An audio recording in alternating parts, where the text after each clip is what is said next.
अच्छा, बाबा की जो भविष्यवाणी है, साईं बाबा की जो भविष्यवाणी है, चाहे वो किसी की मृत्यु को लेकर की हो या फिर किसी व्यक्ति के लेकर की हो, वो कभी भी गलत साबित नहीं हुई। और ऐसा बहुत लंबा इतिहास है जब बाबा ने कई सारी भविष्यवाणी, इंपॉर्टेंट भविष्यवाणी की।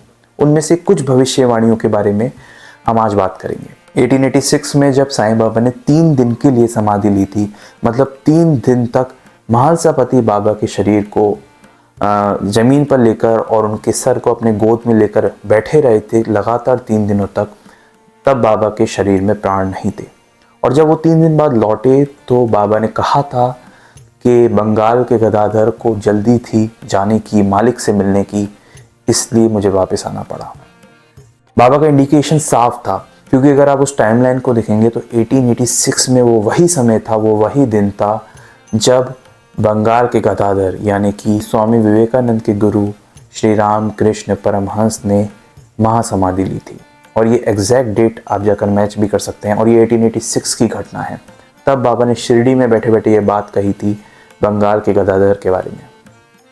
नेक्स्ट बाबा ने भविष्यवाणी एक और की थी, वो थी मेघा को लेकर। मेघा जो बाबा का एक बहुत परम भक्त था और बाबा को शिवजी के रूप में वो पूजता था, बाबा को बेलपत्र चढ़ाता था, बाबा को स्नान कराता था। तो मेघा बाबा का जो बहुत प्यारा भक्त था, उसके बारे में बाबा ने भविष्यवाणी की थी कि अब मेघा ज़्यादा दिन नहीं रहेगा। और वैसे ही हुआ, मेघा की तबीयत ठीक नहीं रही और मेघा ने शरीर को त्याग दिया।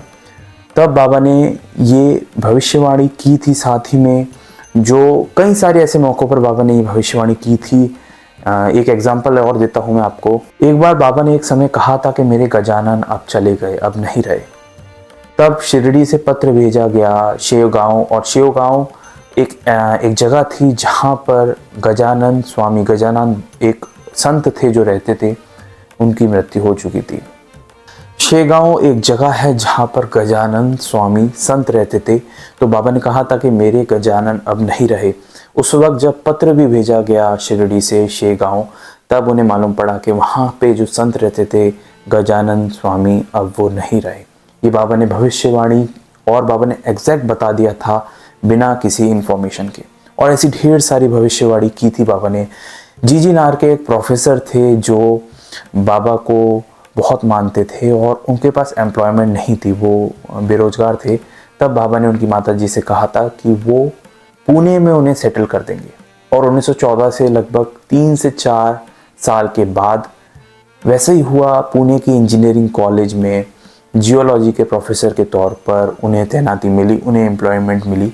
तो कई सारी ऐसी भविष्यवाणी हमें पढ़ने को मिलती है जिसमें बाबा ने पहले से ही बता दिया था कि किसी भक्त के बारे में कि आगे उसके साथ क्या होने वाला है, कैसे होने वाला है और क्या होगा। जब महालसापति जी को बेटा हुआ था जो बाबा के भक्त थे, तब बाबा ने एक निश्चित डेट बताई थी, एक साल बताए थे कि इतने सालों तक ही इसकी साथ रहना, इसका पालन पोषण करना। तब बाबा की भविष्यवाणी ये थी कि जितने साल बाबा ने बताए हैं उतने ही साल महालसापति जीवित रहेंगे। और ठीक वैसे ही हुआ। उसके बाद महालसापति ने भी शरीर का त्याग कर दिया।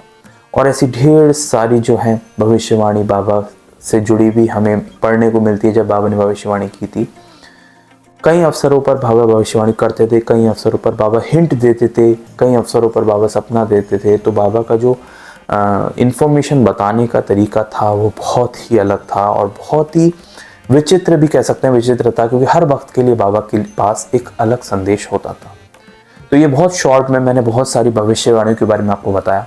और साईं बाबा से जुड़ी हुई ढेर सारी रियल हिस्ट्री, असली कहानियों की वीडियोस इस चैनल पर अपलोडेड हैं। अगर आप बाबा से जुड़ी हुई असली कहानी पढ़ना चाहते हैं, असली कहानी सुनना चाहते हैं, तो आप इस चैनल को सब्सक्राइब कर सकते हैं। मिलेंगे एक नेक्स्ट वीडियो में। और इसी तरह अगर आप मुझसे भी जुड़ना चाहते हैं, जहाँ पे मेरा एक और चैनल है जिसमें मैं आपको अलग अलग मंदिरों के बारे में बताता हूँ, उस चैनल का जो लिंक है वो इस वीडियो के डिस्क्रिप्शन में भी दे रखा है। तो आप इस वीडियो के डिस्क्रिप्शन में जाकर उस चैनल पर जा सकते हैं और उस चैनल को भी सब्सक्राइब कर सकते हैं। मिलेंगे एक नेक्स्ट वीडियो में एक नेक्स्ट कहानी के साथ। तब तक के लिए ओम साईं राम।